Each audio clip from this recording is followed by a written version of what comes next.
Whether you're brand new to auction drafts or you're an auction draft veteran, it's always good to remember the fundamentals of the sport. Let's get into that.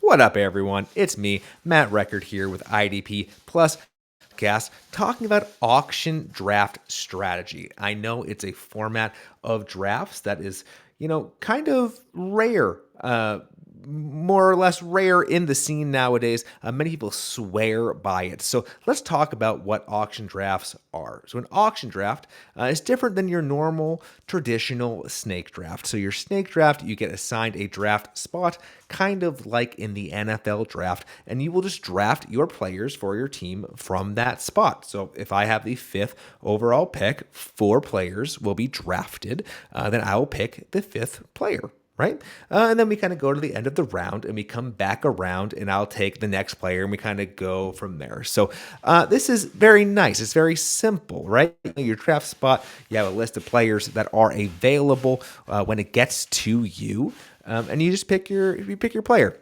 Great, right? Well, there are many out there that don't like these types of drafts because what if you were randomly given the 12th spot? There are 11 players that were already drafted that you had no chance of getting, right? So let's say this year you're in a traditional league, you really wanted Bijan Robinson or Jahmyr Gibbs at the running back spot.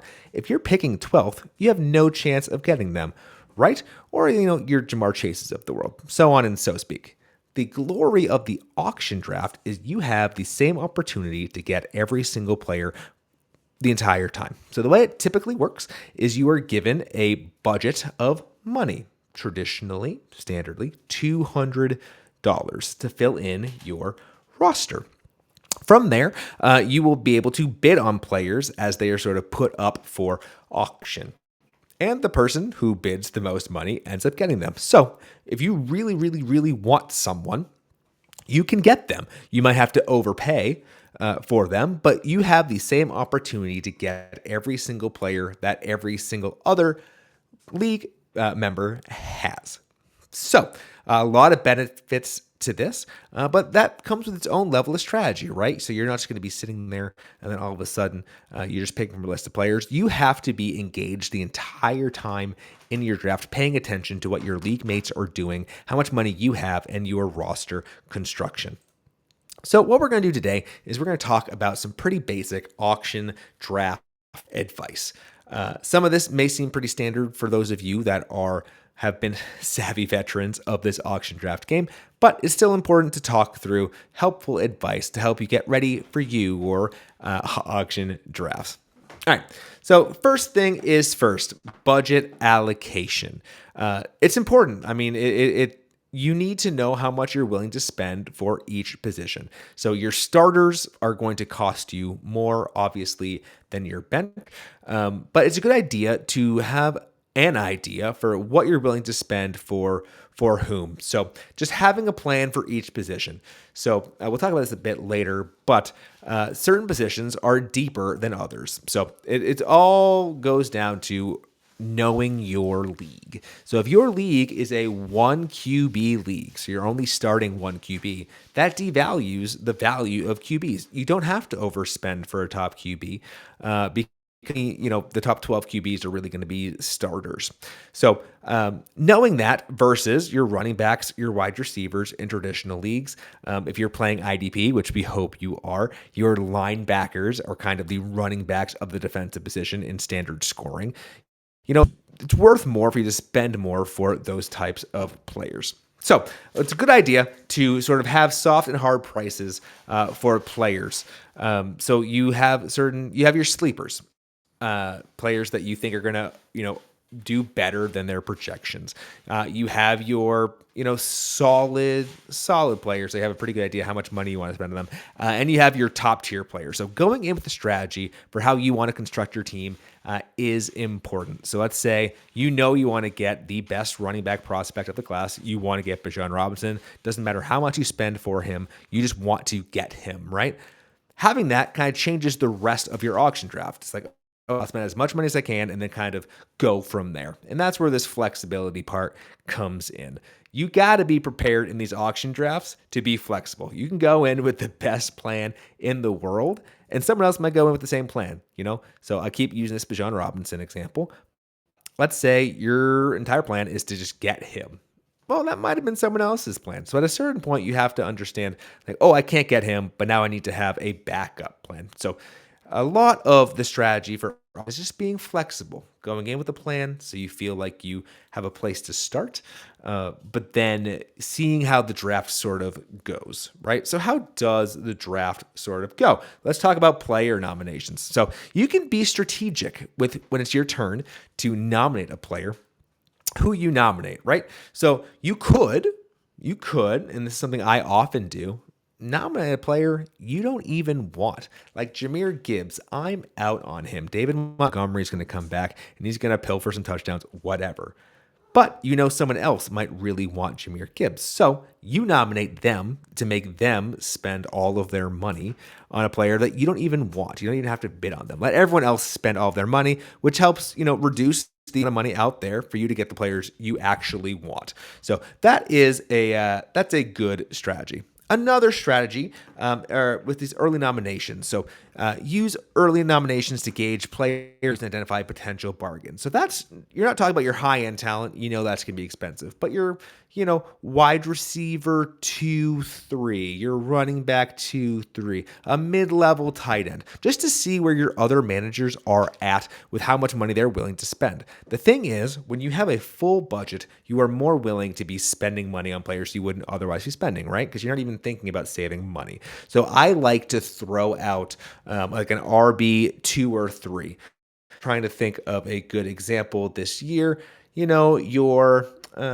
Let's just say James Cook right now, right? So there is a little bit of trepidation around him with camp, this current moment as of recording this, whether he's going to be playing, it's like, just throw him out there.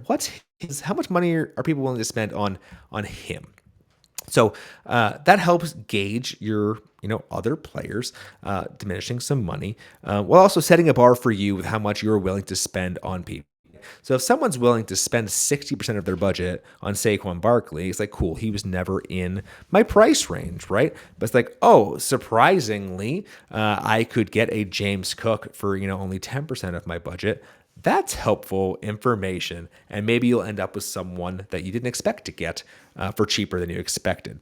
And again, the targeted nomination, that's very important, right? So some people try to fill their bench in first before spending big because people are more willing to spend big on players early on in the draft. But let's say, I really like Tyler Conklin this year. They're on the Chargers. I think I can get him for $1.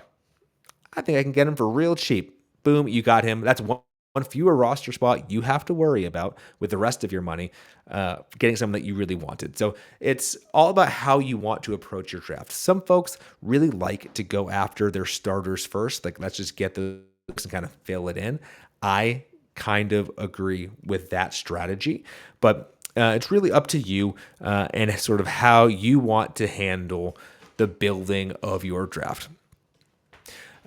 Okay, so bidding tactics. Well, actually, before we go into bidding tactics, a great place for you to talk about all of these things would be at the Fantasy Football Expo. You can get your 2025 Fantasy Football Expo tickets at thefootballexpo.com. It's this August, the 8th through the 10th in Canton, Ohio.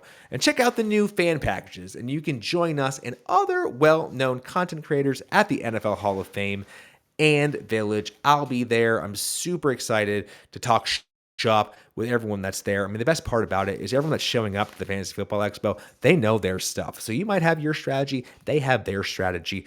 You get to collaborate, you get to talk to so many other enthusiasts of football and fantasy. It's a great time. You should absolutely be there. I will see you there.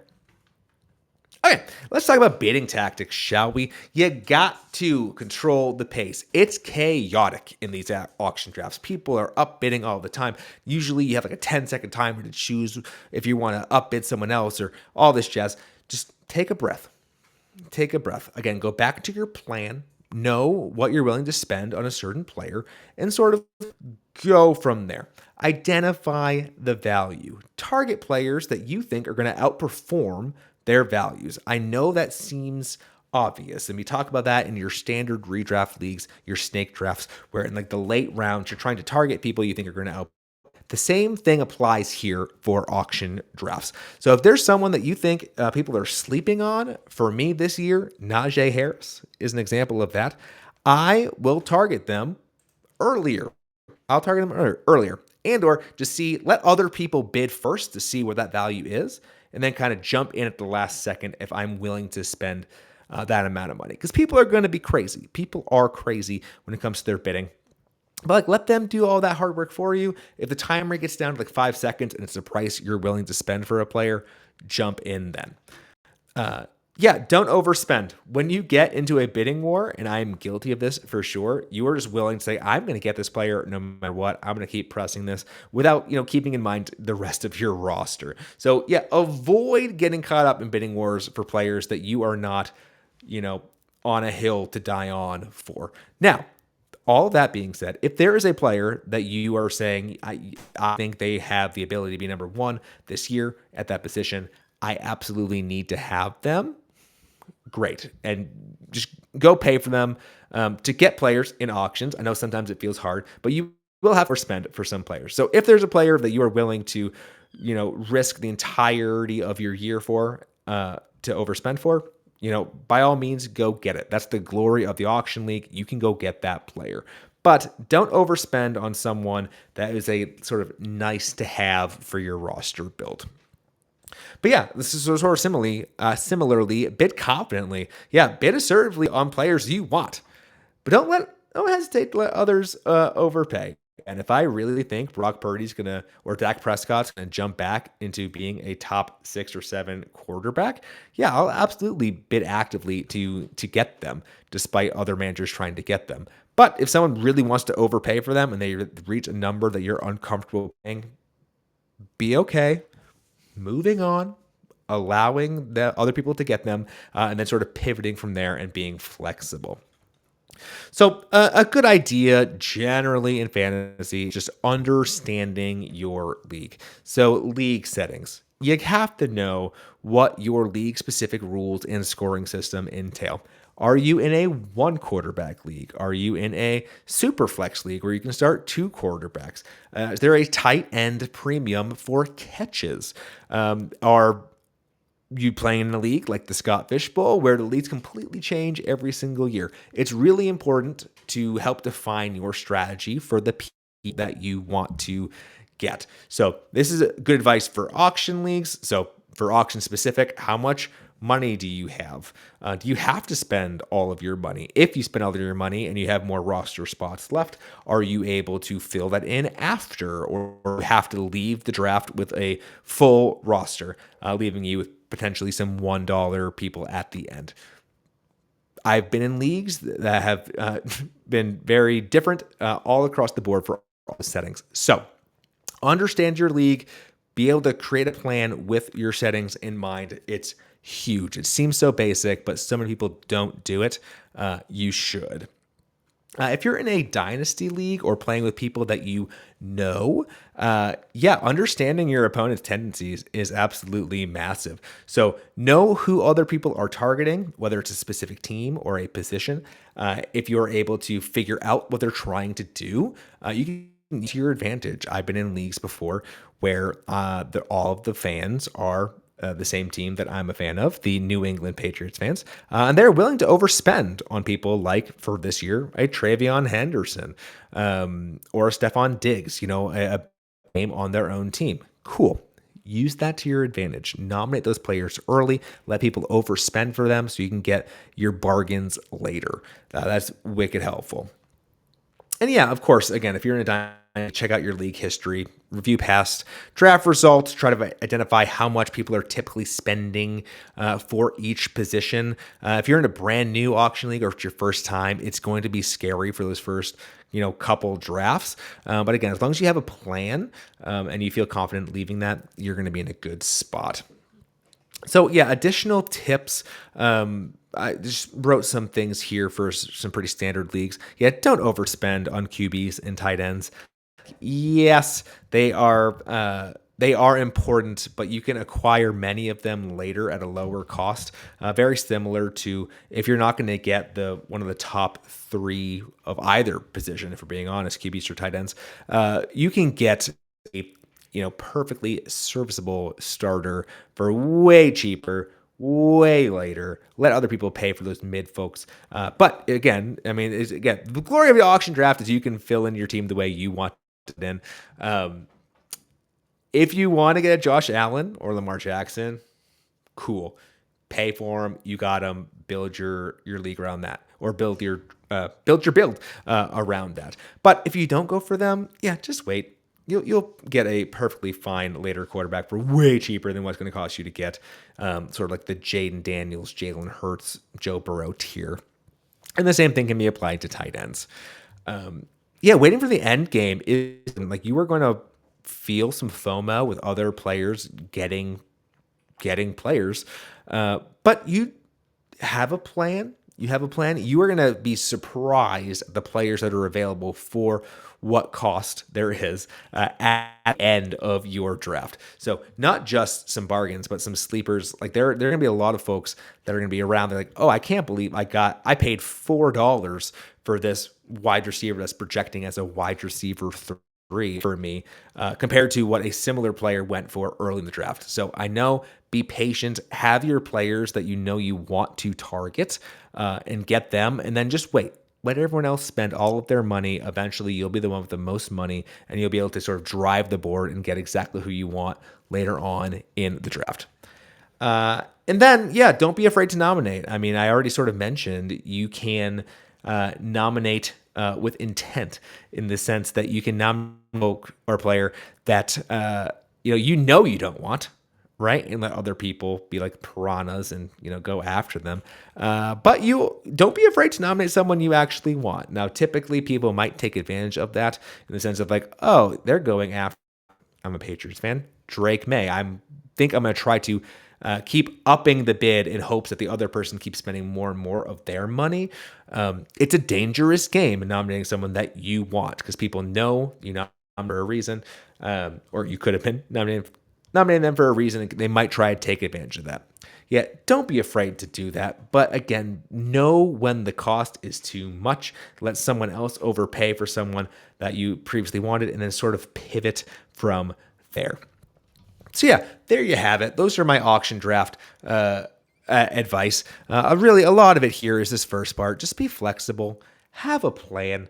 Go into it knowing who you're going to be. Have a couple players you're willing to sort of sell the farm for, because fantasy is only fun when you're getting people that you want to root for, right? Like you don't want to be a team that doesn't pay for anyone, because in order to win, you do have to have those stars. But be flexible. If you wanted to go all in on Jahmyr Gibbs and someone was willing to spend 60% of their budget on Jahmyr Gibbs, cool, you got him. I'll be happy to now go after maybe a Drake London, someone else pair for the same amount of money. But it's not that scary. Auction drafts are awesome. You have the same opportunity to get everyone else has. It is a dang blast. So don't be afraid of it. And of course, always hit us up at idpplus.com for all of your advice for everything. You should check out the site. We have auction. We have redraft advice. You should get your subscription for this year so you don't miss a single thing this entire off season. And moving into August, we're going to start with our regular season content as well. It's an awesome site. We have everything you need. You can hit us up by joining the site. Hit us up in the Discord if you have specific auction questions or getting you prepared for things. We'll be there to help you out. But yeah, it's been me, Matt Record, talking to you about auction draft strategy. I hope you crush it this year, and I hope I see you at the not the IDP. Hope I see you at the Expo coming up here in August. I'm Matt Record with IDP Plus. I hope you all have a great day. Thank you for watching the IDP Plus YouTube network. If you enjoyed this video, give it a thumbs up and don't forget to subscribe to our channel. Be sure to tap the bell icon to get notified whenever we upload new content.